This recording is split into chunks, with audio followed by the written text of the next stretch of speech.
The Airbus A220, originally the Bombardier CSeries, has garnered a lot of praise since entering service with Swiss in 2016. Passengers love the comfortable flying experience it offers, while some airlines have noted that the type's size and range were perfect for weathering the pandemic amid low load factors. But now in 2023, we're seeing engine issues significantly impact the A220's ability to stay active and generate revenue for airlines. One airline has completely grounded 100% of its A220s, while another carrier has about 50% of its fleet inactive. Some airlines, however, are doing just fine. Let's look at the global A220 fleet and see what's going on in May 2023. As per Airbus data, up to March 31, 2023, 256 A220s have been delivered to customers worldwide. This divides into exactly 200 A220-300s and 56 of the shorter -100. This figure will be slightly higher once April figures are released, although not by much. In terms of airframes ordered, the end of March saw a grand total of 785. Interestingly, the March 2023 data states that all 256 delivered are in operation. While we know that for Airbus this simply means no airframes have been officially retired or written off, it fails to accurately portray the status of the type within many airline fleets. In fact, some A220s have worryingly been inactive for well over a year. According to planespotters.net data, accurate as of May 4, 2023, roughly 12% of all A220s are listed as parked. While some have been assigned this status due to short-term and routine maintenance, other airframes have been sitting on the ground for much longer periods. The most notorious problems for the A220 are the supply chain issues being experienced by Pratt & Whitney or P&W. The A220 is exclusively powered by PW1500G geared turbofan engines. This power plant is part of a larger family of geared turbofan engines that can also be found under the wings of Embraer E2 aircraft. Meanwhile, the larger Airbus A320neo employs the Pratt & Whitney PW1100G. One A220 operator particularly vocal about P&W supply chain problems is Latvian carrier Air Baltic, which operates a single-type fleet of A220-300s. In an interview earlier this year, airline CEO Martin Gauss explained that due to lifetime limited parts in the engines, at various intervals in the A220's lifetime, engines must be removed from the airplane. Engines come off the wing and are shipped to a specialized MRO provider to change parts. Unfortunately, this process is taking far longer than it should at the moment, with Gauss saying, "Normally that would take, let's say, an average of 90 days to take the engine from the wing, ship it and get the engine back. That process now, instead of 90 days, takes 8 months. European operators Air Baltic and Swiss were the earliest adopters of the A220 back when it was the C-Series. Swiss was the launch customer of the CS100, now A220-100, while Air Baltic was the first to operate the CS300, now A220-300. Sadly, these two operators have numerous A220s grounded, waiting for engine parts. This extended time frame for engine servicing mentioned by Air Baltic's CEO explains why the airline had 11 of its 41 jets unavailable for operations. According to an airline spokesperson, 2 of those aircraft are currently undergoing scheduled maintenance, while 9 have been parked on the ground due to engine-related delays. As per FlightRadar24.com data, about 4 of these aircraft have not operated a flight since late December 2022. Over at Swiss, an airline spokesperson told Simple Flying on May 4th that on average 6 to 8 of the carrier's A220s out of a total of 30 are not in service due to one or both engines needing to be replaced. FlightRadar24.com data indicates that one A220 has not flown since late February, while another has not been in the air since late March. This number can fluctuate and depends on the supply situation, the representative stated.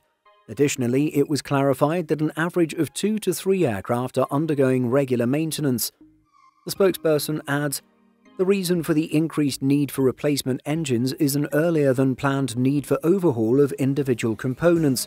This overhaul is taking a long time because of the current shortage of spare parts. This is creating a backlog with the effects on flight operations. Swiss notes that it has adjusted its operations and scheduling to minimize any impact on travelers. Interestingly enough, the carrier cites the support of its wet lease partners for providing, quote, reliable flight operations even in this challenging environment. One of those wet lease partners? Air Baltic. Engine supply chain issues, while severe, will be resolved with time. Indeed, Air Baltic expects its engine backlog to clear by 2025. Even better news for operators with large fleets of newer A220s is that engine reliability for later models is reported to have improved. This allows A220s delivered later to spend an extended time in service before serious maintenance is required. Unfortunately, it appears that Pratt & Whitney's geared turbofan engines may have a much more serious problem on their hands. Indeed, there seems to be a problem disproportionately impacting airlines operating in hot, humid and dusty conditions. With regard to the larger PW1100G powering the A320neo, India's Go First told Flight Global that it had replaced 510 PW1100G engines in recent years, experiencing 64 defective engine incidents in April alone. Over in Iraq, it appears that the country's civil aviation regulator wants Iraqi Airways to suspend all of its A220-300 operations until investigation procedures are completed. In our reporting on the situation, Simple Flying received unverified photos of what is alleged to be an A220 fan casing that has begun to deteriorate. Reporting by Airspace Africa noted that Air Tanzania and Air Senegal have also been experiencing A220 engine failures. The chief at Air Tanzania stated that despite the A220 engine being designed for 5,260 landings, the airline was having to remove power plants even before 1,000 landings had taken place. Perhaps the most interesting situation is the one we're seeing at Egypt Air. Of the 12 A220-300s delivered to the airline, 6, or 50%, are listed as parked. A further examination of the flight history of each airframe reveals that some have not taken to the skies in well over a year. Indeed, 3 of Egypt Air's A220s have not flown since late 2021, while another 2 have not flown since about mid-2022. The 6th parked aircraft has not flown since October 2022. These are startlingly long times to leave a next-generation aircraft type inactive. Simple Flying made efforts to connect with Egypt Air to understand the situation better, but was unable to get in touch with anyone from the airline. From Iraq to South Korea to Canada, there seems to be a huge disparity in the number of A220s grounded. It does appear that airlines operating the type in hotter environments are seeing a larger percentage of their A220s offline. However, it's rather different for airlines in other parts of the world, at least at this point in time. Here's what we saw as of May 4th. Korean Air has one of its 10 A220s on the ground.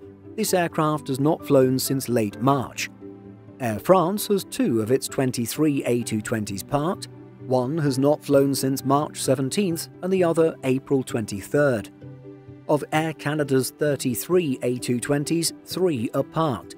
One has not flown since December 17th, while the other 2 have been on the ground since about mid-April. And finally, one of the other carriers with larger A220 fleets, 100% of JetBlue's 17 and Breeze Airways 12 jets are operational. Just a single airframe from Delta Airlines' 60 A220s has been on the ground for some time, not flying since April 3rd. As clarified by both Air Baltic and Swiss in their statements to Simple Flying, some parked A220s are simply undergoing scheduled maintenance. Thus, not all aircraft listed as parked should be considered as suffering from engine issues. At the same time, however, it is interesting to see how long some jets have spent on the ground without operating any revenue flights. Equally as interesting is the case of Delta Airlines, operator of the largest A220 fleet globally and a fairly early customer of the type. With so many aircraft in service, Simple Flying asked the airline how it has been able to seemingly operate unscathed by the same problems experienced by other carriers. A Delta spokesperson acknowledged our inquiry but declined to comment. A similar inquiry was sent to Air Canada, who did not respond to Simple Flying before this video's production. What are your thoughts on the global Airbus A220 situation? Share your thoughts by leaving a comment. Simple Flying publishes over 150 articles every week.